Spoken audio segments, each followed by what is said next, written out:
اللہ جل شانہ کی لا تعداد ان گنت مخلوقات میں سے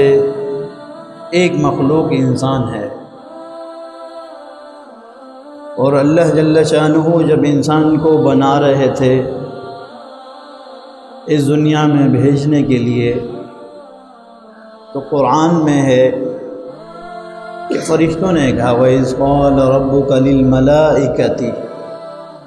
إِنِّي جَاعِلٌ فِي الْأَرْضِ خَلِيفَةً۔ آپ جو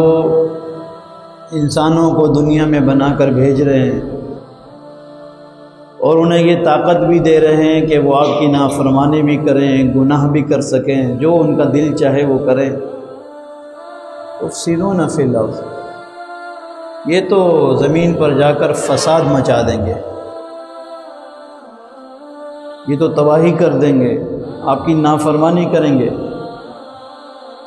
کیا آپ کے لیے ہم کافی نہیں ہیں؟ نحن نسبح ونقدس لک، کہ آپ کا ذکر کرتے رہتے ہیں، آپ کو یاد کرتے رہتے ہیں، آپ کی تسبیح بیان کرتے ہیں، آپ کی عبادت میں سارا دن رات شام دوپہر مصروف ہے، تو آپ نے انسان کیوں بنا رہے ہیں؟ اس کو یہ طاقت بھی دے رہے ہیں کہ وہ آپ کی نافرمانی کرے، یہ سب فساد مچا دیں گے جا کر زمین پر۔ اللہ جل شانہ نے فرمایا انی اعلم ما لا تعلم، جو اس انسان کا اور میرا تعلق ہے، جو ہمارے درمیان کا ایک رشتہ ہے، ایک محبت ہے، سب کچھ طاقت ہونے کے باوجود جو میں نے ان کے دلوں میں اپنی محبت کو ڈالا ہے، وہ رشتہ تم نہیں جانتے،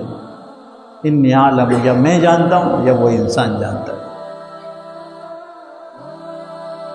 پھر اللہ جل شانہ نے انسان کو خلیفے کا وہ لقب دیا، خلیفہ، زمین میں یہ میرا خلیفہ ہے۔